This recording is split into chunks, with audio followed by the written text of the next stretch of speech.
قال يا قوم أرأيتم إن كنت على بينة من ربي ورزقني منه رزقا حسنا. அல்லாஹும் அல்லாஹுடைய தூதரும் சொல்லி காட்டிய விஷயங்களை குறித்து நாம் தெரிந்து கொள்வதற்காக நம்முடைய நேரத்தை ஒதுக்கி இங்கே அமர்ந்து கொண்டிருக்கின்றோம். இப்படி அமர்வதின் மூலமாக நமக்கு கிடைக்கக்கூடிய சிறப்புகள் என்ன என்று பார்க்கும் பொழுது, நம்மை சுற்றி மலக்குமார்கள் என்ன செய்வார்கள்? சூழ்ந்து இருப்பார்கள். மலக்குமார்கள் அவர்களுடைய இறக்கைகளால் நம்மை சூழ்ந்து இருக்கக்கூடியவர்களாகவும், மேலும் அவர்கள் மற்ற மலக்குமார்களை அழைத்து வரக்கூடியவர்களாகவும், மேலும் நமக்காக அவர்கள் மன அமைதியையும் அதாவது சக்கீனத்தை அளிக்கக்கூடியவர்களாகவும் இருந்து கொண்டிருக்கின்றார்கள். இப்படிப்பட்ட ஒரு சிறப்புமிக்க ஒரு சபையிலே நாம் எல்லாம் அமர்ந்து கொண்டிருக்கின்றோம். இந்த சபையிலே சொல்லப்படக்கூடிய செய்திகளை தெளிவான முறையிலே விளங்கிக் கொள்ள வேண்டும். அது மட்டும் இல்லாமல் அதை நம்முடைய வாழ்க்கையிலே நாம் செயல்முறைப்படுத்த வேண்டும்.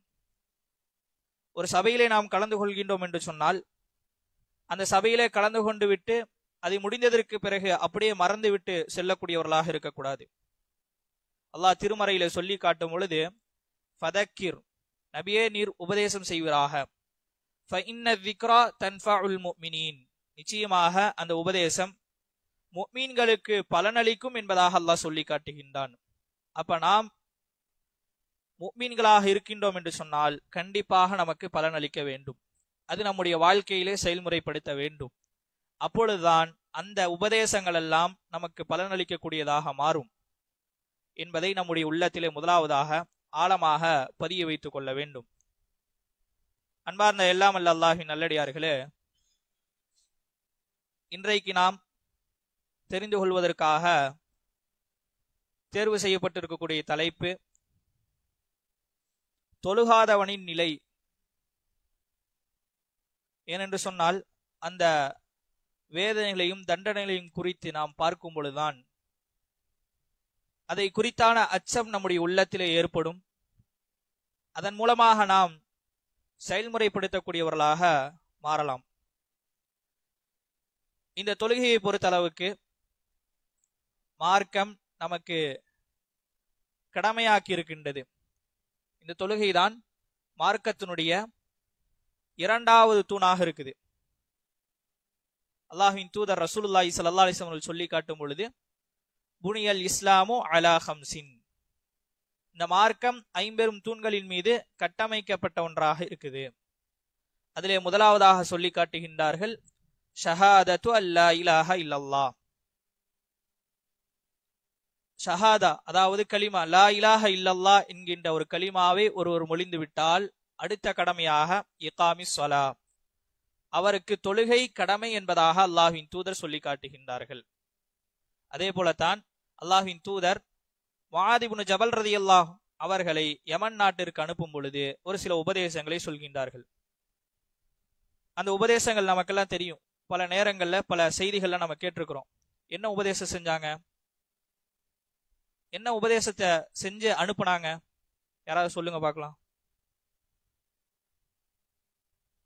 அல்லாஹ்வின் தூதர் முஆத் இப்னு ஜபல் ரலியல்லாஹு அவர்களுக்கு யமன் நாட்டிற்கு அனுப்புறாங்க. அனுப்பும் பொழுது ஒரு சில உபதேசங்களை சொல்லி அனுப்புறாங்க. பல உரைகள்ல நம்ம கேட்டிருக்கிறோம். என்ன உபதேசம் அப்படின்னா, அல்லாஹ்வின் தூதர் சொல்லி காட்டுகின்றார்கள், லம்மா புஇஸ நபி ஸல்லல்லாஹு அலைஹி வஸல்லம் முஆதன் இலல் யமன், யமன் நாட்டிற்கு முஆத் இப்னு ஜபல் ரலியல்லாஹு அவர்களை அனுப்பும் பொழுது சொல்லி காட்டுகின்றார்கள், இன்னக தஅதி கௌமன் அஹ்லல் கிதாப், நீங்கள் செல்லக்கூடிய அந்த சமுதாயம் எப்படிப்பட்ட சமுதாயம் அப்படின்னா, வேதம் வழங்கப்பட்ட ஒரு சமுதாயமாக இருக்கிறாங்க. அதனால நீங்க அவங்களுக்கு ஃபதஆஹும் இலா ஷஹாததி அல்லா இலாஹ இல்லல்லாஹ், அவர்களை முதலாவதாக நீங்கள் எதன் பக்கம் அழைக்க வேண்டும் என்றால், லா இலாஹ இல்லல்லாஹ் என்கின்ற இந்த ஷஹாதாவின் பக்கம்தான் நீங்கள் அழைக்க வேண்டும்.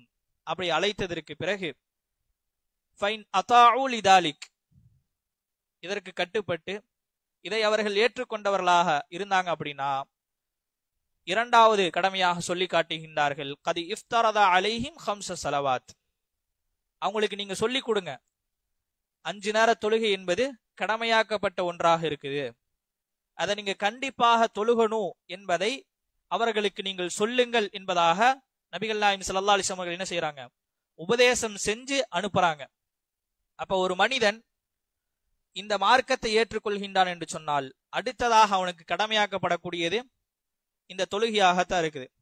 ஒரு மனிதர் வந்து மதியானம் ஒரு 2 மணிக்கு மார்க்கத்தை ஏற்றுக்கொள்கின்றார் என்றால் அடுத்து அவருக்கு வரக்கூடிய அந்த அசருடைய தொழுகை என்பது என்னது, கடமையாக்கப்பட்டதாக இருக்குது.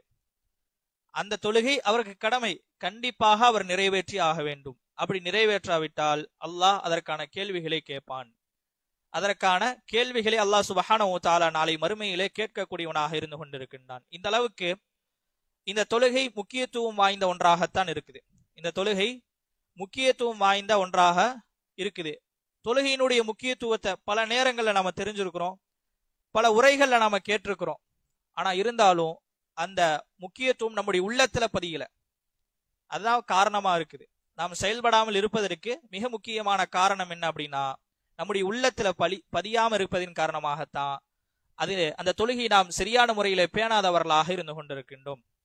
அன்பார்ந்த எல்லாம் அல்லாஹ்வின் நல்லடியார்களே, தொழுகையை பொறுத்த வரைக்கும் எல்லா மக்கள் மீதும் கடமை. யாரெல்லாம் வயதிற்கு வந்திருக்கிறாங்களோ அவர்களிலிருந்து, அதாவது அவர் வயதிற்கு வந்ததற்கு பிறகிலிருந்து அவர் மரணம் அடைகிற வரைக்கும் தொழுகை என்பது அவர்களுடைய வாழ்க்கையில கடமையாக்கப்பட்ட ஒன்றாக இருக்குது. ஆனா ஒரு சிலர் மீது கடமையாக்கப்படல, ஒரு சிலருக்கு கடமையாக்கப்படல. அது என்ன என்பதை அல்லாஹ்வின் தூதர் சொல்லி காட்டுறாங்க. யார் மீதெல்லாம் தொழுகை கடமை கிடையாது? ஒன்னு அடுத்தது புரியல. சரி, அடுத்து 4 செய்தி. அல்ஹம்துலில்லாஹ். அல்லாஹ்வின் தூதர் சொல்லி காட்டுறாங்க, இந்த 3 நபர்கள் மீது கடமை கிடையாது. ஒன்னு என்ன அப்படின்னா, அல் மஜ்னூனு ஹத்தா யஃபீக, பைத்தியக்காரன் தெளிவடைகிற வரைக்கும் அவர் மீது தொழுகை கடமை கிடையாது. ஒருவர் வந்து பைத்தியக்காரரா இருக்காரு அப்படின்னா, அதாவது புத்தி சுவாதீனம் இல்லாதவராக இருக்கிறார் அப்படின்னா, அவருக்கு தெளிவில்லாம அவர்கள் இருக்கும் பொழுது அவர்கள் மீது மார்க்க சட்டம் எதுவும் அவர்கள் மீது கடமை கிடையாது. அவர்கள் மீது எதுவும் கடமை கிடையாது. அவர்கள் ஒருவேளை அவருக்கு தெளிவு வந்துருச்சு, அவர் வந்து நன்மை தீமைகளை பிரித்து அறியக்கூடிய ஒரு சக்தி உள்ளவராக மாறுறாரு அப்படின்னா அவர்கள் மீது அப்பொழுது என்னாகும், தொழுகை கடமையாக்கப்படும். இரண்டாவதாக சிறிய குழந்தை, அதாவது பால் குடிக்கக்கூடிய குழந்தையோ அல்லது அவர் வயதுக்கு வர வரைக்கும் அவர்கள் மீது தொழுகை கடமை கிடையாது. அதற்கு பிறகு வன்னாயிமு ஹத்தா யஸ்தைகித, தூங்குபவன் எழுந்திருக்கின்ற வரைக்கும் அவர்கள் மீது தொழுகை கடமை கிடையாது. இன்னும் அதிகப்படியாக பெண்களுக்கு மாதவிடாய் காலங்கள்ல அந்த தொழுகை என்பது கடமையாக்கப்படல. இப்ப இதுல 2 விஷயங்கள் நமக்கு பொருந்தாத விஷயம். ஏன்னா எல்லாரும் நம்ம எப்படிப்பட்டவங்களா இருக்கிறோம், பிரித்தறியக்கூடிய தன்மை உடையவர்களாகத்தான் நம்ம எல்லாம் இருக்கிறோம். அடுத்ததாக இரண்டாவதாக எல்லாருமே வந்து பருவ வயதை அடைந்தவர்களாக பெரியவர்களாகத்தான் நாம எல்லாம் இருக்கிறோம். மூன்றாவதாக வன்னாயிமு ஹத்தா யஸ்தைகித, தூங்குபவன் எழுந்திருக்கின்ற வரைக்கும் என்பதாக குறிப்பிடுறாங்க. அப்ப இந்த ஹதீஸ்ல பார்க்கும் பொழுது அப்ப நம்ம தூங்கலாமே, தூங்கிட்டு ஃபஜ்ருடைய தொழுகாம நம்ம தூங்கினா நம்ம மீது தப்பு கிடையாது இல்ல, ஏன்னா ஹதீஸ்ல அப்படித்தான் வருது. அப்ப நம்ம தப்பு கிடையாதுல அப்படின்னு சொல்லி நம்ம எடுத்துக்க கொள்ளக்கூடாது. ஏன் அப்படின்னா அந்த தொழுகைக்கு எழுவதற்குண்ட, அதாவது எழுந்து வர்றதுக்குண்டான சாதனங்கள் அதற்கு சக்தி பெற்றவர்களாகத்தான் நம்ம எல்லாம் இருக்கிறோம். அல்லாஹ்வின் தூதர் என்ன செய்வாங்க, இஷாவுடைய தொழுகை முடிஞ்ச உடனே உடனடியாக போய் தூங்கிடுவாங்க. காலையில சீக்கிரமா எந்திரிக்கணும் அப்படின்றதுக்காக சீக்கிரமா போய் தூங்கிடுவாங்க. அன்னைக்கு அவங்களுக்கு துணை சாதனங்கள் எதுவும் கிடையாது. இன்னைக்கு வந்து நம்ம எழுப்பி விடுறதுக்கு என்ன செய்யறாங்க, மாஷா அல்லாஹ் டெய்லி நமக்கு போன் பண்ணி எழுப்பி விடுறாங்க. டெய்லியும் ஒவ்வொரு நபர்களும் தொழுகைக்கு வரணும் அப்படின்றதுக்காக போன் போட்டு என்ன செய்யறாங்க, எழுப்பி விடுறாங்க. அதற்கு பிறகு நம்மாலையும் எந்திரிச்சு வர முடியும், அலாரம் வச்சு நம்மாலையும் எந்திரிச்சு வர முடியும். நம்மள்ட்ட எல்லாத்துட்டையும் போன் இருக்குது. போன் இல்லாத நபர்கள் யாரும் கிடையாது. ஒவ்வொரு வீட்லயும் ஒரு 5 நபர் இருக்காங்கன்னா 5 போன் இருக்குது ஒரு சில வீட்டுல, ஒவ்வொருவருக்கும் ஒவ்வொரு போன் இருக்குது. அப்படி இருக்கும் பொழுது நம்ம எப்படி வேணாலும் நாம் நினைத்தால் வரலாம். நம்ம தூங்கும் போதே நியத்தை வச்சுட்டு தான் தூங்கணும். நான் காலையில ஃபஜ்ருக்கு எந்திரிக்கணும், நியத்து இல்லைன்னு சொன்னா கண்டிப்பா நம்மளால செய்ய முடியாது. நம்முடைய எண்ணத்துல வரல அப்படின்னா ஒரு செயலை நம்மளால செய்து முடிக்க முடியாது. அப்ப நாம தொழுகைக்கு எந்திரிப்பதற்குண்டான எல்லா வகையான விஷயங்களும் இருக்குது. பாங்கு மைக்ல தான் சொல்லப்படுது, பாங்குடைய சத்தம் வீடுகள்ல கேட்கக்கூடியதாக இருக்குது. அப்படியும் கேட்கல, நம்ம தூக்கத்தினுடைய ஆழ்ந்த தூக்கத்துல இருந்தாலும் நம்ம என்ன செய்யுது, அலாரம் வச்சிருக்கிறோம். அந்த அலாரம் நமக்கு பக்கத்துல தான் இருக்குது. கரெக்டா அந்த நேரம் வரும் பொழுது அலாரம் நம்ம எழுப்பி விடக்கூடியதாகத்தான் இருக்குது. அப்ப நம்ம தூங்கிட்டு நான் தூங்கிட்டேன், நான் தொழுகல, அதனால என் மீது தப்பு கிடையாது, எந்திரிச்சதுக்கு அப்புறம் தான் எனக்கு கடமை அப்படின்னு சொல்லி நம்ம எடுத்துக்கொள்ளக்கூடாது. எப்ப இதை எடுத்துக்கொள்ளணும் அப்படின்னா, ஒரு சில நேரங்கள்ல நம்மை அறியாமல் சில நேரங்கள்ல நம்ம தூங்கிடுவோம். எல்லா மனுஷனும் தவறு செய்யக்கூடியவர்கள்லாம், எல்லா மனிதராலும் எல்லா நேரங்களும் சரியான முறையில இருக்க முடியாது. ஒரு சில நேரங்கள்ல எந்திரிக்கலாம், ஒரு சில நேரங்கள்ல எந்திரிக்க முடியாது. அலாரம் அடிச்சாலும் நமக்கு தெரியாது, அல்லது போன் அடிச்சாலும் நமக்கு தெரியாது. அப்படி இருக்கக்கூடிய அந்த சூழ்நிலையில நம்ம எந்திரிச்ச உடனடியாக என்ன செய்யணும், உடனடியாக தொழுகைக்கு தொழகக்கூடியவர்களாக இருக்கணும். அப்ப நமக்கு எல்லா வகையான காரணங்களும் இருக்குது. எந்திரிப்பதற்கு எல்லா வகையான காரணங்களும் இருந்து நாம் எந்திரிக்காமல் இருந்தால் அது கண்டிப்பாக பாவமாக இருக்குது. அல்லாஹ்விடத்துல அதற்கான கேள்வி கணக்கு இருக்குது. அல்லாஹ் சுப்ஹானஹு வ தஆலா நாளை மறுமையிலே அதற்கான கேள்விகளை நம்ம இடத்துல கேட்பான். அதனால நம்ம என்ன செய்யணும், ஃபஜ்ருடைய நேரங்கள் வரும் பொழுது நம்ம எழுப்பி விடுறாங்க அப்படின்னா கண்டிப்பா எந்திரிச்சு வந்துருங்க. ஒரு 5 நிமிஷம் தான் அப்படின்னு சொல்லி தூங்கினா நம்ம என்ன செஞ்சிருவோம், அப்படியே தூங்கிடுவோம். நம்மளை எழுப்பி விட்டா உடனடியாக எந்திரிச்சிருங்க. எந்திரிச்சா அது என்ன ஆயிரும், அதற்கு பிறகு வருவதற்குண்டான எண்ணம் நம்முடைய உள்ளத்துல வரும். நம்ம எதை பழக்கமாக வைத்திருக்கிறோமோ அதுதான் நம்முடைய வாழ்க்கையில தினம்தோறும் பழக்கமாக இருக்கும். ஆரம்பத்துல கொஞ்சம் கஷ்டமா இருக்கும், ஃபஜ்ருடைய தொழுகைக்கு எந்திரிப்பதற்கு கஷ்டமா இருக்கும். அது நீங்க தொடர்ச்சியா உங்களுடைய வளமையாக நீங்க கொண்டு வந்துட்டீங்க அப்படின்னா என்ன ஆகும், அது உங்களுக்கு மிக இலகுவான ஒன்றாக மாறிவிடக்கூடிய ஒன்றாக இருக்குது. அன்பார்ந்த எல்லாம் வல்ல அல்லாஹ்வின் நல்லடியார்களே, நம்ம இப்ப இந்த தொழுகைக்கு பல நேரங்கள்ல சொன்னாலும் ஏன் நம்ம தொழுகைக்கு வருவதில்லை, அந்த தொழுகையை சரியான முறையில நிறைவேற்றுவதில்லை, அதற்கான காரணங்கள் என்ன அப்படின்னு பார்க்கும் பொழுது, முதலாவதாக மார்க்கத்தினுடைய விஷயங்கள் தெரியாமல் இருப்பது.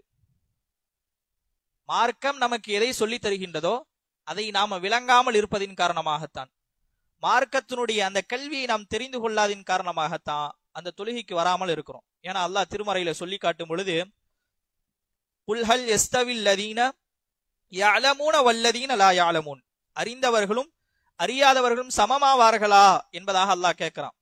அறிந்தவர்களாக இருந்தா என்ன செய்வாங்க, கண்டிப்பாக அவர்கள் அமல் செய்வாங்க, கண்டிப்பாக அவர்கள் அமல் செய்வாங்க.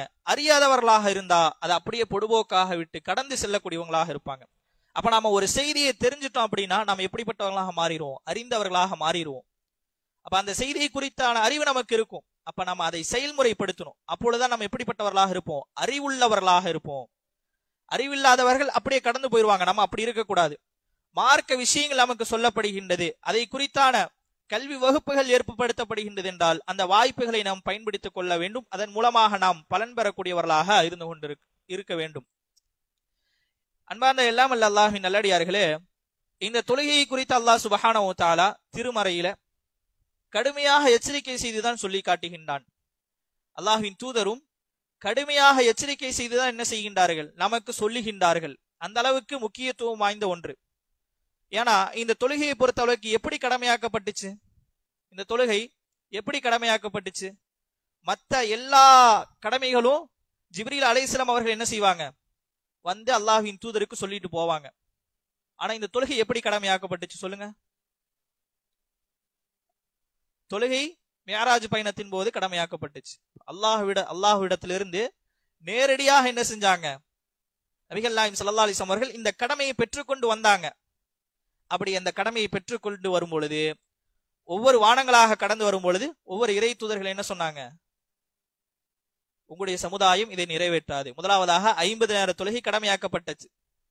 அந்த 50 நேர தொழுகை கடமையாக்கப்பட்ட பொழுது அதை அல்லாஹ்வின் தூதர் என்ன செய்யறாங்க, பெற்றுக்கொண்டு வர்றாங்க.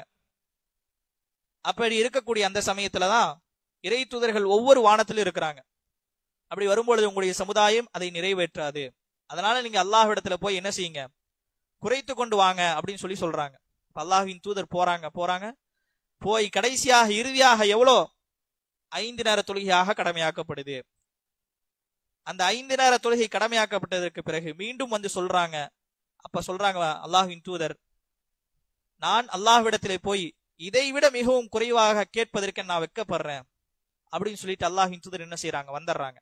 அப்ப இந்த தொழுகை ஒரு தனி சிறப்பாக முக்கியத்துவம் வாய்ந்ததாக இருக்குது அப்படின்றது அந்த தொழுகை கடமையாக்கப்பட்ட அந்த நிலை நமக்கு வலியுறுத்தக்கூடிய ஒன்றாக இருக்குது. ஏன்னா நோம்பலா நம்ம எடுத்துக்கொண்டோம் என்று சொன்னால் எப்படி கடமையாக்கப்பட்டுச்சு, ஜிப்ரீல் அலைஹிஸ்ஸலாம் அவர்கள் வந்து சொன்னாங்க, அது அப்படியே கடமையாக்கப்பட்டு விட்டது.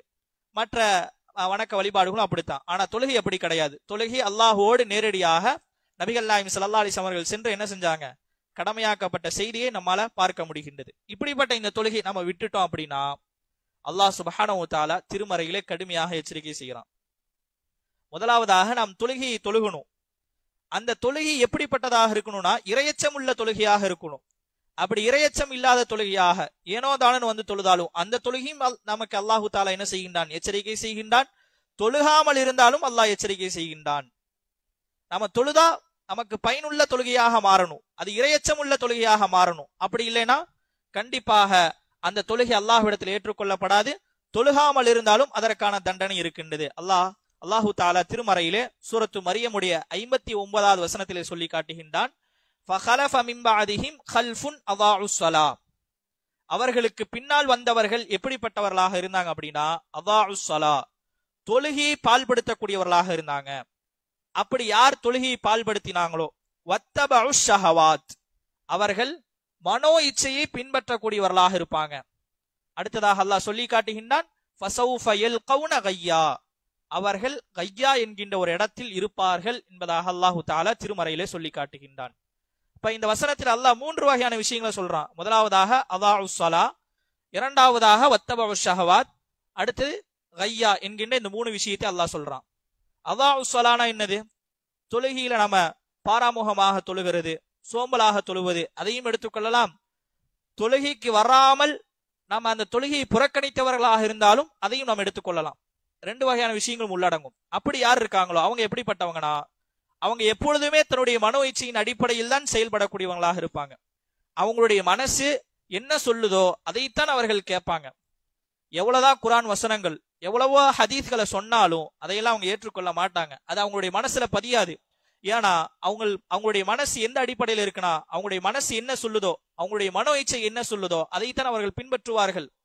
ஏன்னா அந்த உலக காரியங்கள் எல்லாம் அவர்களுக்கு அழகாக்கப்பட்டு விட்டது. உலகத்தில் இருக்கக்கூடிய எல்லா வகையான காரியங்களும் அவர்களுக்கு அழகாக்கப்பட்டு விட்டது. அதனால அந்த உலகத்தினுடைய காரியங்களை நாம அடையணும், அதை நாம செயல்முறைப்படுத்தணும் அப்படின்றதுக்காக என்ன செய்யறாங்க, அந்த மனோ இச்சையின் அடிப்படையில செல்லக்கூடியவங்களாக இருக்கிறாங்க. ஆனா அல்லாஹு தஆலா திருமறையில சொல்லி காட்டுறான், நீங்க அப்படி போறீங்களா, மனோ இச்சை உங்களுக்கு எதுவெல்லாம் அழகாக காட்டுதோ அந்த அடிப்படையில நீங்க போறீங்களா, போங்க. அல்லாஹ் திருமறையில சொல்லி காட்டும் பொழுது ஃபலம்மா நசு மா துக்கிரு பிஹி அன்ஜைனல்லதீன மா துக்கிரு பிஹி ஃபதஹ்னா அலைஹிம் அபுவாப குல்லி ஷை. அல்லாஹ்வை மறந்துட்டு உங்களுடைய மனோ இச்சையின் அடிப்படையில எதுவெல்லாம் அழகாக்கப்பட்டிருக்கின்றதோ அதை நீங்கள் பின்பற்றி கொண்டு போறீங்களா, ஃபதஹ்னா அலைஹிம் அபுவாப குல்லி ஷை, அதற்கான கதவுகள் எல்லாம் திறக்கப்பட்டு விடும், உங்களுக்கு இன்னும் அழகாக்கப்பட்டு காட்டும். இந்த உலகத்தினுடைய ஆசைகள் எல்லாம் இன்னும் அழகாக காட்டப்படும். எல்லா வகையான விஷயமும் உங்களுக்கு கொடுக்கப்படும் இந்த உலகத்துல. ஆனா நாளை மறுமையில கொடுக்கப்படாது. ஏன், நீங்க மனோ இச்சையை பின்பற்றி விட்டு சொன்னீங்க. நாளை மறுமையில எதை கொடுக்கப்படும், ஃபஸௌஃப யல்கௌன கய்யா. கய்யா என்று சொன்னால் ஒரு நரகம், நரகத்தினுடைய ஒரு பெயர், நரகத்தில் இருக்கக்கூடிய ஒரு பகுதியாக இருக்குது. அதை குறித்து சொல்லி காட்டும் பொழுது அதுல எப்படிப்பட்ட தண்டனையை கொடுப்பாங்க அப்படின்னா அந்த தண்டனை அல்லாஹ் மட்டும்தான் அறிவான். ஆனால் அதுல கொடுக்கப்படக்கூடிய தண்டனை என்பது மிக கடினமானது. அந்த தண்டனை எப்படிப்பட்டது என்பது அல்லாஹுக்கு மட்டும்தான் அறிவான் என்பதாக என்ன செய்யறாங்க, அந்த ஹதீஸிலே குறிப்பிடுகின்றார்கள். இன்னும் சொல்ல போனால் நாம் சொர்க்கத்தை அடையணும் அப்படின்னா கண்டிப்பாக கஷ்டப்பட்டு தான் ஆகணும். எந்த ஒரு பொருளையும் நாம இலகுவாக அதை பெற்றுக்கொண்டோம் என்று சொன்னால் அந்த பொருளுடைய விலை மதிப்பு, அந்த பொருளுடைய மகிமை நமக்கு புரியாது. அதை கஷ்டப்பட்டு நம்ம அந்த பொருளை அடையும் பொழுதுதான் அதனுடைய தனி சுகம் இருக்குது. அதே போலத்தான் எந்த பொருளை நம்ம வாங்கினாலும் கஷ்டப்பட்டு நம்ம சம்பாரிச்சு அதற்கு பிறகுதான் நம்ம வாங்கக்கூடியவங்களாக இருக்கிறோம். உடனடியாக நான் ஒரு பொருளை வாங்கணும் அப்படின்னா அந்த பொருள் உடனடியாக எனக்கு வந்து சேராது. அதற்குண்டான பொருளாதாரத்தை நான் தேடணும். அதற்கு பிறகு அந்த பொருளாதாரத்தை கொண்டு போய் கொடுத்து நான் வாங்கணும். அதே போலதான் நாம இந்த உலகத்துல வந்திருக்கிறோம் அப்படின்னா நாம தொழுகையை நாம என்ன செய்யணும்? தொழுகணும். அதுதான் நமக்குண்டான கூலியாக இருக்குது. அந்த தொழுகையை தொழுவதின் மூலமாகத்தான் என்ன செய்யப்படும்? நாம் சொர்க்கத்திலே அடையக்கூடியவர்களாக இருப்போம். அல்லாஹ்வின் தூதர் சொல்லி காட்டும் பொழுது ஹுஜிபத்தின்னாரு பிஷ்ஷஹவாத், நரகம் எப்படிப்பட்ட சூழ்நிலையில இருக்கும்னா மனோ இச்சை சூழ்ந்த சூழ்நிலையில இருக்கும். அந்த மனோ இச்சை சூழ்ந்த சூழ்நிலையில் இருக்கும் பொழுது அவர்கள் எப்படிப்பட்டவர்களாக மாறிடுவாங்க? நரகத்துக்குரியவர்களாக மாறி வருவார்கள். வஹுஜிபத்தில் ஜன்னத்து பில் மக்காரி, சொர்க்கம் எப்படிப்பட்ட சூழ்நிலையில இருக்குன்னா கஷ்டம் சூழ்ந்த நிலையில தான் இருக்கு. கஷ்டப்பட்டாதான் நம்மால சொர்க்கத்துக்கு போக முடியும் என்பதாக அல்லாஹ்வின் தூதர் சொல்லி காட்டுறாங்க. மேலும் எந்த அளவுக்கு இந்த தொழுகையை தொழுகாமல் இருந்தால் அதனுடைய எச்சரிக்கை எந்த அளவுக்கு நமக்கு சொல்லி காட்டுறாங்க அப்படின்னு பார்க்கும் பொழுது அல்லாஹ்வின் தூதர் ரசூலுல்லாஹி ஸல்லல்லாஹு அலைஹி வஸல்லம் சொல்லி காட்டுகின்றார்கள், மன் ஹாஃபத அலைஹா கானத் லஹு நூரன், யார் தன்னுடைய தொழுகையை பாதுகாத்துக் கொள்கின்றார்களோ அவர்களுக்கு ஒளி இருக்கின்றது. வபுர்ஹானுன், அந்த தொழுகை அவர்களுக்கு சான்றாக இருக்கும். வனஜாத்துன் யௌமல் கியாமா, நாளை மறுமையில அவர்களுக்கு அது வெற்றியாக இருக்கும் என்பதாக அல்லாஹ்வின் தூதர் சொல்லி காட்டுறாங்க. அப்ப நாம தொழுகக்கூடிய தொழுகை எப்படி இருக்கணும்? முழுமை பெற்ற தொழுகையாக இருக்கணும், இரையச்சம் உள்ள தொழுகையாக இருக்கணும். அப்படி இருக்கும் பொழுதுதான் நாளை மறுமையிலே நமக்கு அந்த தொழுகை ஒளியை தரக்கூடியதாக இருக்கும், ஒளியை தரக்கூடியதாக இருக்கும். அது போல நாளை மறுமையிலே நமக்கு சான்றாக இருக்கக்கூடியது எது? இந்த தொழுகைதான். அதே போல நமக்கு வெற்றிக்கு வழிவகுக்கக்கூடிய ஒன்று என்னது? இந்த தொழுகையாகத்தான் இருக்கின்றது. அடுத்ததாக சொல்லி காட்டுகின்றார்கள், வமல்லம் யுஹாஃபிது அலைஹா லம் தகுன் லஹு நூரன், யார் அந்த தொழுகையை பேணி பாதுகாக்கவில்லையோ அல்லது யார் அந்த தொழுகையை தொழுகாமல் இருந்தாங்களோ அவங்களுக்கு நாளை மறுமையிலே ஒளி கிடையாது, ஒளி நிறைந்த வாழ்க்கை கிடையாது. வலா புர்ஹானுன், அவர்களுக்கு அந்த தொழுகையை தொழுகாதின் காரணமாக சான்றும் கிடையாது. வலா நஜாத்துன், மேலும் அவர்களுக்கு வெற்றியும் கிடையாது என்பதாக சொல்லிவிட்டு சொல்கின்றார்கள். வகான யௌமல் கியாமத்தி மஅ ஃபிர்அவுன் வ ஹாமான் வ உபை இப்னு கலஃப், நாளை மறுமையில யாரோடு அவர்கள் எழுப்பப்படுவாங்க? ஃபிரௌனோடும் ஹாமானோடும் உபை இப்னு கலஃப் அவர்களோடும் எழுப்பப்படுவார்கள் என்பதாக அல்லாஹ்வின் தூதர் சொல்லி காட்டுறாங்க. சுப்ஹானல்லாஹ், யோசித்து பார்க்கணும். நம்ம நாளை மறுமையில எப்படி எழுப்பப்படணும்? யாரோடு நம்ம எழுப்பப்படணும்? யார் நல்லவர்களாக இருந்தார்களோ, சுஹதாக்களாக இருந்தார்களோ, சித்திகளாக இருந்தாங்களோ அவங்களோடு தான் நம்ம எழுப்பப்படணும். அப்படி எழுப்பப்படும் பொழுதுதான் நமக்கு எப்படிப்பட்ட வாழ்க்கையாக இருக்கும்? நிம்மதியான வாழ்க்கையாக இருக்கும். ஃபிரௌனோடும் ஹாமானோடும் நாம் எழுப்பப்பட்டால் நம்முடைய நிலைமை என்ன? ஃபிரௌன் எப்படிப்பட்டவனாக இருந்தான்? அல்லாஹ் சுப்ஹானஹு வ தஆலா அவனை குறித்து திருமறையிலே பல வசனங்கள்ல சொல்லி காட்டுறான். ஹாமானை குறித்தும் சொல்லி காட்டுறான். ஹாமான் யாரு? ஃபிரௌனுடைய அமைச்சரவையில் இருக்கக்கூடிய ஒரு அமைச்சராக இருந்தவன். அதே போல உபை இப்னு கலஃப் யாரு?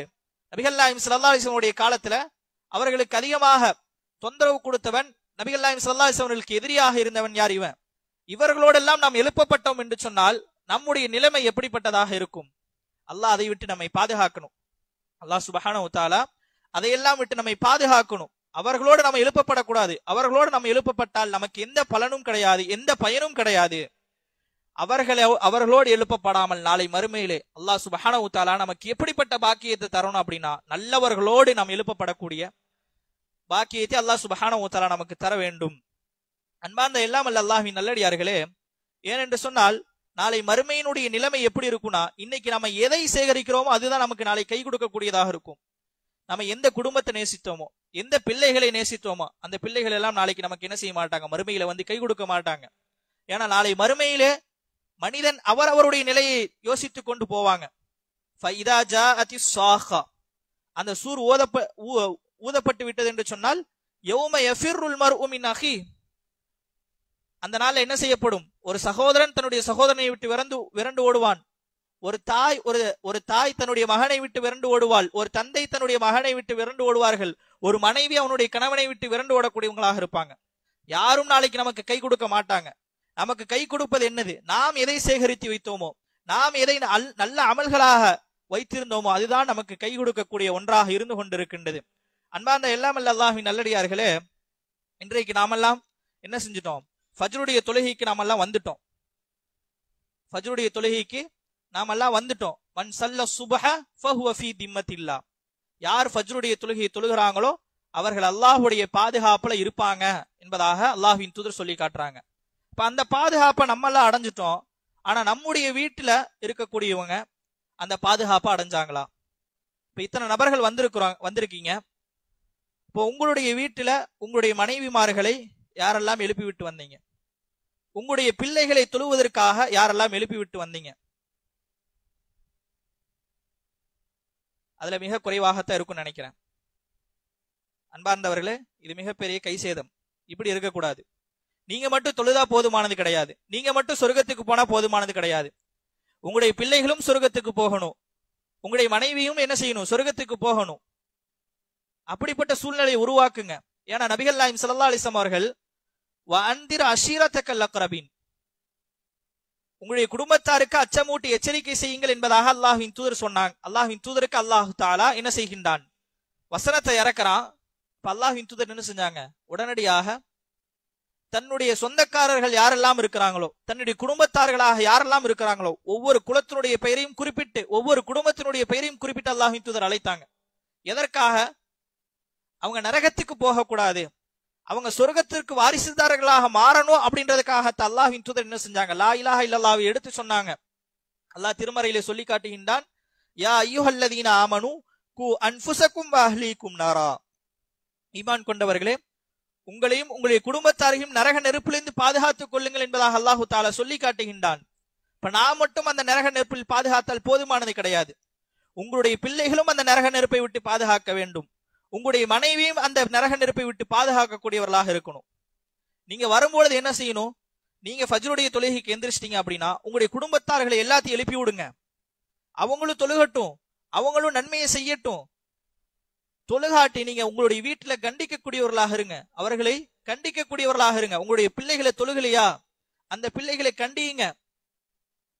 ஆனா இன்னைக்கு நம்ம பார்க்கும்போது எத்தனை பேர் பிள்ளைகளை கூட்டு வந்தாங்க அப்படின்னா 2 பேர் தான். டெய்லி ஃபஜ்ருக்கு பார்க்கும் பொழுது எல்லாருக்கும் அல்லாஹ் சுப்ஹானஹு வ தஆலா என்ன செஞ்சிருக்கிறான்? ஆண் பிள்ளைகளையும் கொடுத்திருக்கிறான், பெண் பிள்ளைகளையும் கொடுத்திருக்கிறான். ஆனா ஆண் பிள்ளைகள் என்ன செய்யணும்? பள்ளிவாசலுக்கு வரணும். தினம்தோறும் டெய்லியும் பார்க்கிறேன் 2 பேர் தான் அவருடைய பிள்ளைகளை கூட்டிட்டு வராங்க. 2 பேர் தான் அவருடைய பிள்ளைகளை கூட்டிட்டு வராங்க. மதரசாவுக்கு வரக்கூடிய பிள்ளைகள்கிட்ட நம்ம சொல்லும் பொழுது, ஃபஜ்ருடைய தொழுகைக்கு வாங்க அப்படின்னு சொல்லும் பொழுது, அந்த பிள்ளைகள் சொல்லக்கூடிய வார்த்தை என்ன தெரியுமா? எங்களுடைய வீட்டுல விடமாட்டாங்க, எங்க அத்தா எங்க அம்மா திட்டுவாங்க அப்படின்றாங்க. ஃபஜ்ருடைய தொழுகைக்கு வர சொன்னா இப்படி சொல்றாங்க. அப்ப எப்படிப்பட்ட சூழ்நிலையில அவங்க வளர்க்கப்படுறாங்க அப்படின்றத யோசிச்சு பார்க்கணும். உங்களுடைய பிள்ளைகளுக்கு நீங்கள் எதை கற்றுக் கொடுக்கிறீங்களோ அதுதான் உங்களுடைய மரணத்திற்கு பின்னால் என்ன செய்யும்? உங்களுக்கு பலனளிக்க கூடியதாக இருக்கும். அல்லாஹ் சுப்ஹானஹு வ தஆலா உங்களுக்கு பிள்ளைகளை கொடுத்திருக்கிறானா, அது அல்லாஹ்வுடைய நிஅமத். அந்த நிஅமத்தை நீங்கள் என்ன செய்யுங்க? இந்த உலகத்துல பயன்படுத்துங்க. அப்படி பயன்படுத்தினால்தான் உங்களுடைய மரணத்திற்கு பிறகு உங்களுடைய பிள்ளைகள் உங்களுக்கு பலனளிப்பாங்க, உங்களுக்கு பலனளிக்கக்கூடியவர்களாக இருப்பாங்க. அதனால உங்களுடைய பிள்ளைகளை நீங்க என்ன செய்யுங்க? ஃபஜ்ருடைய தொழுகைக்கு கூட்டிட்டு வாங்க. ஆண் பிள்ளைகளாக இருந்தா ஃபஜ்ருடைய தொழுகைக்கு அவர்களை அழைத்து விட்டு வாங்க. அதே போல உங்களுடைய மனைவிகளை என்ன செய்யுங்க? உங்களுடைய வீட்டுல தொழுகுமாறு ஏவுங்க. எப்பயும் ஒரு குடும்பம் எப்படிப்பட்ட நிலையில இருக்கணும்? ஈமானி அடிப்படையில் உருவாக்கப்பட்ட குடும்பமாக இருக்கணும்.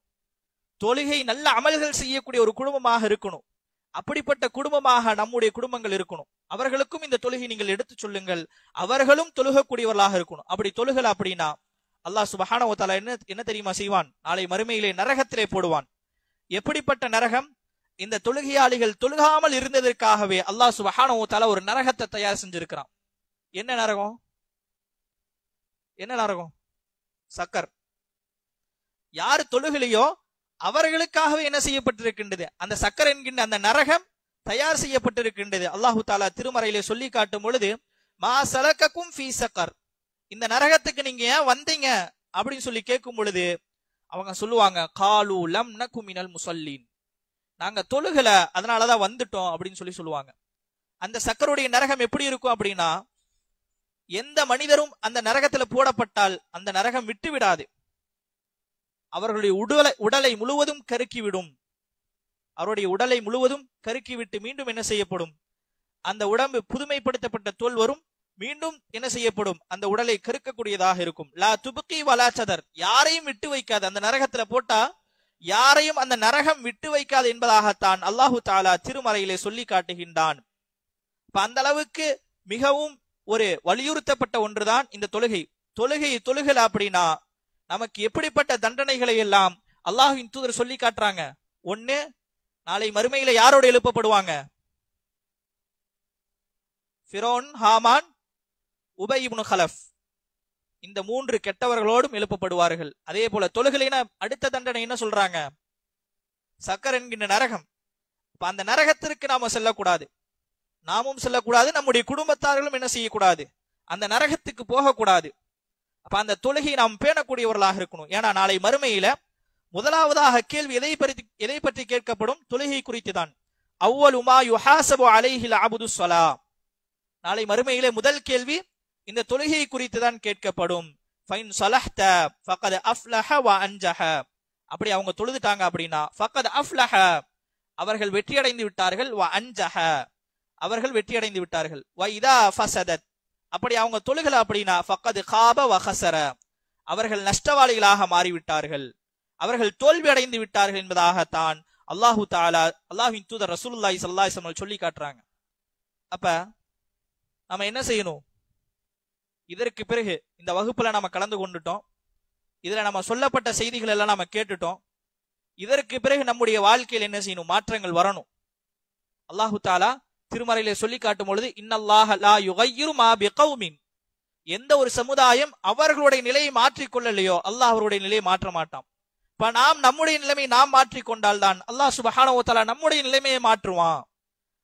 இப்ப இதற்கு முன்னால வரைக்கும் நம்ம எப்படியோ இருந்துட்டோம், அதாவது அதிகமானவர்கள் தொழுகக்கூடியவர்கள் தான் இருக்கிறாங்க. இதற்கு முன்னால வரைக்கும் நாம தொழுதோம், இதற்கு முன்னால வரைக்கும் நம்ம தொழுகாமல் இருந்திருக்கலாம், பல தொழுகைகள் நாம் விடுபட்டு இருக்கலாம், ஏதோ பொழுதுபோக்காக நாம் விட்டு இருப்போம். இதற்கு பிறகு நாம் எப்படி இருக்கணும்? கண்டிப்பாக தொழுகக்கூடியவர்களாக இருக்கணும். நம்முடைய உள்ளத்துல நீங்க என்ன செய்யுங்க? அல்லாஹ்வோடு உறுதிமொழி எடுத்துக்கொள்ளுங்க. இறைவா, இதற்கு பிறகு எந்த காரணத்தை கொண்டும் நான் தொழுகை விடக்கூடியவனாக என்னை ஆக்கிவிடாதே. கண்டிப்பாக இதற்கு பிறகு நான் தொழுகுவேன். ஏனென்றால் தொழுகைதான் எல்லா நிலைகளிலும் கடமை. நோன்பு நோயாளிக்கு கடமை கிடையாது, நோன்பு நோயாளிகளுக்கு கடமை கிடையாது. ஆனால் இந்த தொழுகை எடுத்துக்கொண்டால் நோயாளிகளுக்கும் கடமை. அதே போல ஒருவர் நடந்து வர முடியலனா அவர்களுக்கும் கடமை, நடந்து வர முடியலனா அவர்களுக்கும் கடமை. பயணத்தில் இருக்கிறாங்களா அவர்களுக்கு இந்த தொழுகை கடமை. ஆனா நோன்பு எடுத்துக்கொண்டோம் என்று சொன்னால் நோயாளிகளுக்கு கடமை கிடையாது. ஒருவர் பயணத்தில் இருக்கிறா அப்படின்னா அவர்களால் நோன்பு வைக்க முடியலன்னா பிரச்சனை கிடையாது, அவர்கள் என்ன செய்ய வேண்டிய தேவை கிடையாது, நோன்பு வைக்க தேவை கிடையாது, அதை அவர்கள் பிறகு நோன்பு வைத்துக் கொள்ளலாம். இப்படிப்பட்ட சட்டங்கள் இருக்கின்றது. ஆனால் தொழுகை எடுத்துக்கொண்டால் அப்படி கிடையாது. அந்த தொழுகையை கண்டிப்பான முறையிலே நாம் நிறைவேற்றக்கூடியவர்களாக இருக்கணும். நாம் தொழுகக்கூடிய சமுதாயமாக மாற வேண்டும். அந்த தொழுகை தான் நமக்கு வெற்றிக்கு வலுவகுக்கக்கூடிய ஒன்றாக இருந்து கொண்டிருக்கின்றது. இப்படிப்பட்ட இந்த தொழுகையை குறித்து அந்த தொழுகையை தொழுகல அப்படின்னா எப்படிப்பட்ட தண்டனை என்பதை எல்லாம் நாம் பார்த்தோம். இப்ப நம்ம தொழுகை வர்றோம், அந்த தொழுகை நமக்கு எப்படிப்பட்டதாக பயனுள்ளதாக மாறணும் அப்படின்னா அதற்கு பல சட்ட திட்டங்களை நாம தெரிஞ்சிருக்கணும். பல வகையான சட்ட திட்டங்கள் நமக்கு தெரிந்ததாக மாறணும். அப்பொழுதுதான் அந்த தொழுகை எப்படிப்பட்டதாக ஆகும்? முழுமை பெற்ற தொழுகையாக மாறும். நம்ம இப்ப எல்லாரும் தொழுகைக்கு வர்றோம், அந்த தொழுகை எப்படி தொழுகணும் அப்படின்றதெல்லாம் நமக்கு தெரியும். தக்பீர் எங்க கட்டணும், ருக்கூ செய்யணும்னா எப்படி செய்யணும், சுஜூத் செய்யணும்னா எப்படி செய்யணும். அந்த தொழுகைக்கு முன்னால் உள்ள சட்ட திட்டங்கள் என்ன?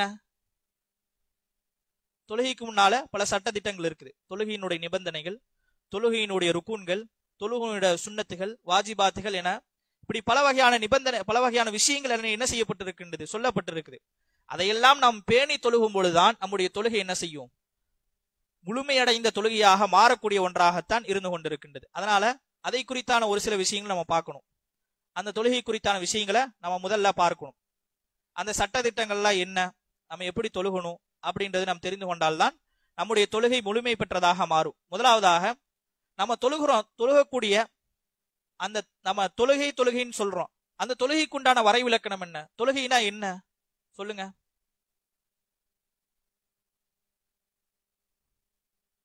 ரொம்ப ஈஸி தான். தொழுகைனா என்ன? அதாவது நம்ம தொழுகக்கூடிய தொழுகையில் உள்ள செயல்பாடுகள், அதில் சொல்லப்படக்கூடிய சொற்கள், தக்பீர், அதாவது தக்பீர் கட்டியதிலிருந்து சலாம் சொல்வது வரைக்கும் இருக்கக்கூடிய, அதற்கு மத்தியில நடக்கக்கூடிய எல்லா செயல்பாடுகளும் உள்ளடக்கி இருக்கக்கூடியதான் தொழுகை. இதுதான் தொழுகை. அப்ப தொழுகைனா என்னது? தக்பீர் கட்டினதுக்கு பிறகு நம்ம என்னெல்லாம் சொல்லணும், என்ன திக்ருகள்லாம், என்ன துஆக்கள்லாம் சொல்லணுமோ அது, அதே மாதிரி நம்ம சலாம் கொடுக்கக்கூடிய வரைக்கும் நம்ம என்ன செயல்பாடுகள் எல்லாம் செய்யறோமோ அதுதான் தொழுகை. அதுதான் தொழுகையாக இருக்குது. அந்த தொழுகை ஒரு பிரார்த்தனையாகவும் இருக்குது. தொழுகைக்கு லுகாவுல அதாவது என்ன சொல்லுவாங்கன்னா, அகராதி அடிப்படையில, டிக்ஷனரி அடிப்படையில தொழுகைக்கு என்ன அர்த்தத்தை கொடுப்பாங்க அப்படின்னா பிரார்த்தனை அப்படின்வாங்க. அந்த பிரார்த்தனை தான் நம்ம என்ன செய்யறோம், துஆ. அதைத்தான் நம்ம என்ன செய்யறோம், தொழுகையில செய்யக்கூடியவங்களாக இருக்கிறோம். அதுதான் தொழுகையாக இருக்கு. அந்த தொழுகையினுடைய சிறப்புகள் என்ன? தொழுகையினுடைய பல சிறப்புகளை நம்ம தெரிஞ்சிருப்போம். அந்த சிறப்புகள்ல பல சிறப்புகள்ல ஏதோ ஒரு 2 சிறப்பு சொல்லுங்க பார்க்கலாம். அது போக தொழுகைக்குன்னு தனி சிறப்பு இருக்கக்கூடியது ஒண்ணு ஏற்கனவே குறிப்பிட்டேன். தொழுகைக்குன்னு தனி சிறப்பு எப்படி கடமையாக்கப்பட்டுச்சு? மேராஜ்ல. அது தொழுகைக்கு உண்டான சிறப்பு. அதே போல தொழுகைக்குண்டான இன்னொரு சிறப்பு என்னன்னா, அந்த தொழுகை மன அமைதியை ஏற்படுத்தும். வேற எதுலையுமே மன அமைதி இல்ல. அந்த தொழுகையை நாம தொழுகும் பொழுது மன அமைதி ஏற்படுத்தும். ஏன்னா அல்லாஹ்வின் தூதர் என்ன செய்வாங்கன்னா, உடனடியாக அவர்களுக்கு ஏதாவது மனக்கசப்புகளோ கஷ்டங்களோ ஏற்பட்டால் பிலால் ரலியல்லாஹு சொல்லுவாங்க, அரிஹ்னா அரிஹ்னா யா பிலால், நீங்க என்ன செய்யுங்க, தொழுகைக்குண்டான ஏற்பாடு செய்யுங்க. ஏன்னா அந்த தொழுகையில் தான் மன அமைதி இருக்கின்றது என்பதாக அல்லாஹ்வின் தூதர் சொல்லி காட்டுறாங்க. அதே மாதிரி அந்த தொழுகையை தொழுகும் பொழுது என்ன ஆகும்? நம்முடைய உள்ளங்கள் தூய்மையாகும், நம்முடைய உடலும் தூய்மையாகும். நம்முடைய உள்ளங்களும் தூய்மையாகும், அதே போல நம்முடைய உடலும் தூய்மையாகும். ஏன்? தொழுகைக்கு வர்றதுக்கு முன்னாடி நம்ம என்ன செஞ்சுட்டு வருவோம்? 5 நேரம் ஒது செஞ்சுட்டு வருவோம். 5 நேரம் ஒது செய்யும் பொழுது நம்முடைய உடல்ல அழுக்கு இருக்காது, தூய்மையாகத்தான் இருக்கும். அதான் அல்லாஹ்வின் தூதர் சொல்லி காட்டும் பொழுது, ஒருவருடைய வீட்டுக்கு பக்கத்துல ஒரு ஆறு இருக்கு அப்படின்னா அவர் 5 நேரம் குளிச்சாருன்னா எந்த அளவுக்கு அவர்கள் தூய்மையாக இருப்பாங்களோ அதே போல தொழுகைக்கு வரும் பொழுது 5 நேரம் அவர்கள் அந்த தொழுகைக்கு உதவி செஞ்சுட்டு வரும் பொழுது தூய்மையாக கூடியவர்களாக இருப்பாங்க. அதே போல தொழுகை யார் மீதெல்லாம் கடமை? தொழுகை யார் மீதெல்லாம் கடமையாக்கப்பட்டதாக இருக்குது? அடுத்தது வயது வந்தவர் எல்லாத்தையும் மீது கடமை. 2வது புத்தி சுவாதீனம் இருக்கணும், பிரித்தறியக்கூடிய தன்மை உள்ளவர்களாக அவர்கள் இருக்கணும்.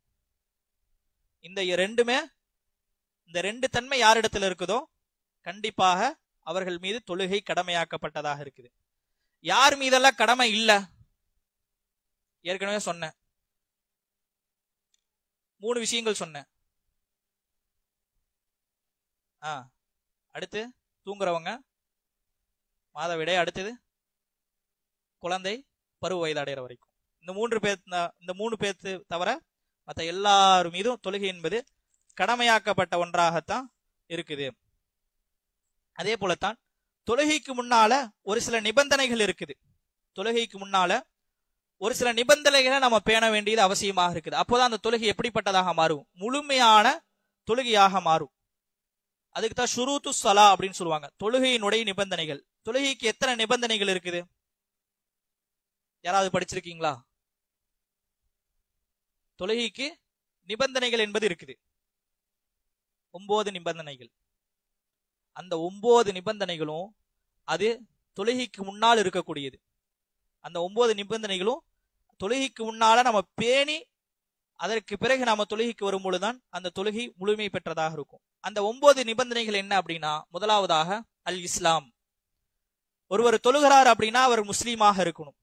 2வதாக அக்குல், அறிவுள்ளவர்களாக இருக்கணும். 3வதாக தமீஸ் அப்படின்னு சொல்லுவாங்க. தமீஸ்னா நன்மை தீமைகளை பிரித்தறியக்கூடியவர்களாக இருக்கணும். முதலாவது என்னது? இஸ்லாம், மார்க்கத்தை ஏற்றவராக இருக்கணும். 2வது அறிவு. 3வது நன்மை தீமை தெரிந்தவர்களாக இருக்கணும். சரி, 4வது அத்தஹாரத்து மினன் நஜாசா, நஜீஸ்களை விட்டும் அவர்கள் தூய்மையானவர்களாக இருக்கணும். 5வது அத்தஹாரத்து மினல் ஹதஸ், சிறுதொடக்கு அல்லது பெருதொடக்கு அதை விட்டு தூய்மையானவர்களாக இருக்கணும். 6வது துஹூலுல் வக்த், அதாவது நேரம், தொழுகைக்கான நேரம் வரணும். 7வது சத்ருல் அவுரா, அவருடைய மறைவான இடத்தை மறைக்க வேண்டும். 8வது இஸ்திக்பாலுல் கிப்லா, கிப்லாவை முன்னோக்கி தொழுக வேண்டும். 9வது அந்நியா. அப்ப முதலாவது இஸ்லாம், 2வது அறிவு இருக்கணும். 3வது நன்மை தீமைகளை விளங்க வேண்டும், அதாவது விளங்கக்கூடிய அந்த தன்மை இருக்கணும். 4வது நஜீஸ்களை விட்டு தூய்மையானவர்களாக இருக்கணும். 5வது சிறுதொடக்கு பெருதொடக்கு இந்த 2ஐயும் விட்டு தூய்மையானவர்களாக இருக்கணும். 6வது தொழுகைக்கான நேரம் வரணும். 7வது அந்த தொழுகையிலே மறைக்க வேண்டிய உறுப்புகள் மறைக்கப்பட வேண்டும். 8வது அதாவது கிபிலாவை முன்னோக்கியவர்களாக இருக்கணும். 9வது நியத்து வச்சிருக்கணும். இந்த 9 நிபந்தனைகளும் அந்த தொழுகைக்கு முன்னால் இருந்தால்தான் அந்த தொழுகை ஏற்றுக்கொள்ளப்பட்டதாக மாறும். இருக்குது அந்த இதுக்கு முன்னாடி அந்த அந்த நிபந்தனைகள் எல்லாம் இதற்கு முன்னால் நம்ம பேணி இருக்கிறோமா? சரி, இதுக்கு பிறகு இந்த 9 நிபந்தனைகள் மனப்பாடம் பண்ணிக்கோங்க. முதலாவது இஸ்லாம், 2வது அறிவு இருக்கணும், 3வது நன்மை தீமைகளை பிரித்து விளங்கக்கூடியவங்களாக இருக்கணும், 4வது நஜீஸ்களை விட்டு தூய்மையானவர்களாக இருக்கணும், 5வது அதாவது சிறுதொடக்கு பெருதொடக்கிலிருந்து தூய்மையானவர்களாக இருக்கணும், 6வது தொழுகைக்கான நேரம் வரணும், 7வது மறைவான இடங்களை மறைக்க வேண்டும், 8வது கிபிலாவை முன்னோக்க வேண்டும், 9வது நியத்தை வைக்கணும். இஸ்லாம் ஏன் இஸ்லாமை குறிப்பிடுறாங்க? ஏன்னா ஒருவர் இஸ்லாமிய மார்க்கத்தை ஏற்றுக்கொண்டால்தான் அவருக்கு தொழுகை கடமை. ஒருவர் மார்க்கத்தை ஏற்றுக்கொள்ளல அப்படின்னா அவருக்கு தொழுகை கடமை கிடையாது. அவருக்கு தொழுகை கடமை கிடையாது. அதனால்தான் முதலாவது நிபந்தனையாக தொழுகை நமக்கு சொல்லி இருக்கிறாங்க. 2வதாக அறிவு. அறிவு இருந்தாதான் என்ன செய்ய முடியும்? அதை புரிந்து கொள்ள முடியும். அறிவு இருந்தாதான் புரிந்து கொள்ள முடியும். அறிவு இல்லை அப்படின்னா அவர்களுக்கு தொழுகை கடமை கிடையாது. அறிவு இல்லைன்னா அவர்கள் பைத்தியக்காரர்கள், புத்தி சுவாதீனம் இல்லாதவர்கள், அவர்களுக்கு தொழுகை கடமை கிடையாது. அதனால தொழக்கூடியவர்களுக்கு முன்னால் இருக்கக்கூடிய நிபந்தனைகள் என்ன? முதலாவது இஸ்லாம், 2வது அறிவு, 3வது தமீஸ், நன்மை தீமைகளை பிரித்து விலகக்கூடிய தன்மை. இதை குறித்து சொல்லும் பொழுது வேறு சில விஷயங்கள்ல குறிப்பிடும் பொழுது என்ன சொல்லுவாங்கன்னா பருவ வயது அடைவது என்பதாகவும் குறிப்பிடுவாங்க. இந்த தமீஸுக்கு பதிலாக பருவ வயது அடைவது என்பதையும் குறிப்பிடுவாங்க. இந்த பிரித்தறியக்கூடிய இந்த தன்மையை பொறுத்த அளவுக்கு ஒரு மனிதனுக்கு எப்போ வருது அப்படின்னா அவன் 7 வயது அடையும் பொழுது அதற்குண்டான தன்மைகள் அவனிடத்துல வர ஆரம்பிக்கும். கொஞ்சம் கொஞ்சமா அந்த தன்மைகள் அவனிடத்துல வரும். அப்படி அதனாலதான் அல்லாஹ்வின் தூதர் சொல்லி காட்டும் பொழுது ஒருவர் தொழுகைக்கு எப்பொழுது நம்ம ஏவணும்? ஒருவர் சின்ன பிள்ளையாக இருக்கிறார் அப்படின்னா 7 வயதை அடையும் பொழுது தொழுக சொல்லுங்க. அதற்கு பிறகு 10 வயதை அடையும் பொழுது அவர்களுக்கு அந்த தொழுகையை அடித்து தொழ சொல்லுங்க. எப்பொழுது அவர்களுக்கு கடமையாகும்? 10 வயசுல அவங்களுக்கு தொழுகை கடமையாயிராது. எப்போ அவங்க பருவ வயது அடைகிறாங்களோ, பருவ வயதை அவர்கள் அடையும் பொழுதுதான் அவர்களுக்கு தொழுகை கடமை. அதுக்கு முன்னால வரைக்கும் என்ன சொல்றாங்க? அந்த தொழுகைக்கு உண்டான பயிற்சியை கொடுங்க. அப்பதான் அந்த பருவ வயது அடைந்ததற்கு பிறகு அவங்க தொழுகுவாங்க. அப்போதான் அவங்க அந்த நன்மை தீமையுடைய விஷயங்களை பிரித்தறியக்கூடியவர்களாக 7 வயசு ஆகும் பொழுது ஒரு பிள்ளை என்ன செய்வார்கள்? அந்த பிரித்தறியக்கூடிய தன்மை அவங்களிடத்துல வர ஆரம்பிக்கும். அப்படியே வயசு கூட கூட கூட அந்த நன்மை தீமைகள் எது அப்படின்றத நல்லா புரியக்கூடிய தன்மைகள் அவர்களுக்கு அதிகமாக வரும். 4வதாக சொல்லி காட்டுறாங்க அத்தஹாரத்தும் மினன் நஜாசா, நஜீஸ்களை விட்டும் தூய்மையாக இருக்கணும். நம்ம தொழுகக்கூடிய இடம் நஜீஸாக இருக்கக்கூடாது. நம்முடைய ஆடையில நஜீஸ் பட்டு இருக்கக்கூடாது. நம்முடைய உடல்ல நஜீஸ் இருக்கக்கூடாது. உடல்ல நம்ம சிறுநீர் கழிச்சிட்டோம் அப்படின்னா அல்லது நம்ம டாய்லெட் போயிட்டோம் அப்படின்னா கழுகிட்டு தான் நம்ம என்ன செய்யணும்? கண்டிப்பாக தொழுகைக்கு வரணும். அது கழுகாம நம்முடைய உடல்ல நம்ம சிறுநீர் கழிச்சிட்டு கழுகாம வந்துட்டோம் அப்படின்னா அந்த தொழுகை ஏற்றுக்கொள்ளப்படாது. அந்த தொழுகை ஏற்றுக்கொள்ளப்படாது. அப்ப நம்ம சிறுநீர் கழிச்சாலும் சரி அல்லது மலம் கழிச்சாலும் சரி நம்ம கழுகிட்டு தான் அடுத்த தொழுகைக்கு வரணும். அதே போல நம்முடைய ஆடைகளை எடுத்துக்கொண்டாலும் அதுல நஜீஸ் பட்டதாக இருக்கக்கூடாது. எந்த ஒரு நஜீஸும் இருக்கக்கூடாது. அசுத்தமான விஷயங்களும் நம்முடைய ஆடையில படாமல் இருக்க வேண்டும். அதே போல தொழுகைக்குண்டான இடமும் எப்படி இருக்கணும்? தூய்மையாகத்தான் இருக்கணும். தொழுகைக்குண்டான இடமும் தூய்மையாகத்தான் இருக்கணும். இப்படி இருக்கும் பொழுதுதான் என்ன செய்யப்படும்? அந்த தொழுகை ஏற்றுக்கொள்ளப்படும். நபிகள் நாயகம் ஸல்லல்லாஹு அலைஹி வஸல்லம் அவர்கள் ஒரு நாள் பள்ளிவாசல் இருக்கிறாங்க. அப்போ ஒரு கிராமவாசி என்ன செய்யறாரு? என்ன செஞ்சிடறாருங்க? சிறுநீர் கழிச்சிடுறாரு.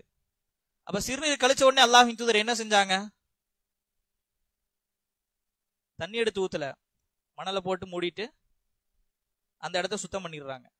எதுக்காக அப்படின்னா தொழுகைக்கூடிய இடம் வரும் பொழுது அது சுத்தமாக இருக்கணும் அப்படின்றதுக்காக அது பண்றாங்க.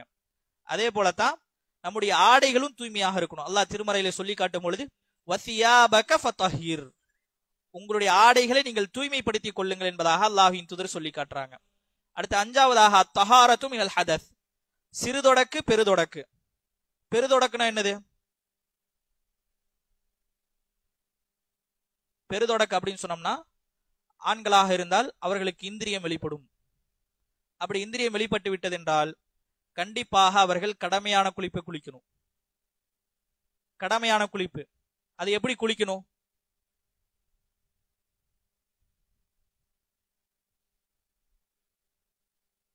அவ்வளவுதானுங்களா?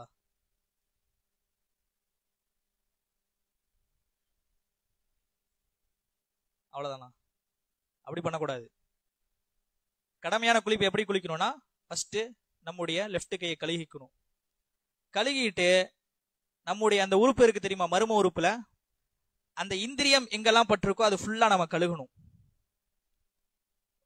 கழுகுனதுக்கு பிறகு ஒது செய்யணும். ஒது செஞ்சதற்கு பிறகு நம்முடைய தலையை நல்லா கழுகணும். அதற்கு பிறகு ரைட் சைட்ல இருந்து தண்ணி ஊற்றணும். இறுதியாக வரும் பொழுது நம்முடைய காலை நல்லா கழுகிட்டு வர்றது. இதுதான் கடமையான குளிப்பு. இப்படித்தான் குளிக்கணும். நமக்கு அதாவது குளிப்பு கடமையாயிருச்சு அப்படின்னா பள்ளிவாசலுக்கு நம்ம வரக்கூடாது. குளிப்பு கடமையான நிலையில வந்து தொழுதோம் அப்படின்னா அந்த தொழுகை நமக்கு ஏற்றுக்கொள்ளப்படாது. அப்ப நமக்கு எந்த நேரத்துல நமக்கு இந்திரியம் வெளிப்பட்டாலும் கண்டிப்பாக ஒரு ஆணாக இருந்தால் அவனுக்கு கண்டிப்பாக இந்திரியம் என்பது வெளிப்படக்கூடிய ஒன்றாகத்தான் இருக்குது. அப்ப நம்ம அந்த இந்திரியம் இரவு நேரத்துல நமக்கு வெளிப்பட்டு விட்டால் நம்ம தொழுகைக்காக வரும் பொழுது கடமையான குளிப்பை குளித்து விட்டுதான் வரக்கூடியவர்களாக இருக்கணும். சிறு தொடக்குனா என்னது? யூரின், அதே மாதிரி காத்து பிரிகிறது. இந்த ரெண்டு நிலைகள் வந்துட்டா ஒது செஞ்சா போதும். ஒது செஞ்சுட்டு மீண்டும் வந்து தொழுதா போதுமானதாக இருக்குது. அடுத்ததாக துஹூலுல் வக்த், தொழுகைக்கான நேரம் வரணும். இப்ப ஃபஜ்ர் தொழுகை தொழுகிறோம் அப்படின்னா எல்லா நேரங்களையும் தொழுக முடியாது. அதற்குண்டான நேரங்கள் வரும் பொழுது தொழுது முடிச்சிடணும். லுஹருடைய நேரங்கள் வரும் பொழுது அந்த தொழுகையை தொழுதுறணும். அஸ்ருடைய நேரங்கள் வரும்போது இப்படி தொழுகை வர உண்டான நேரங்கள்ல தொழுதுறணும். அந்த நேரங்களை தாண்டி நம்ம தொழுகக்கூடாது.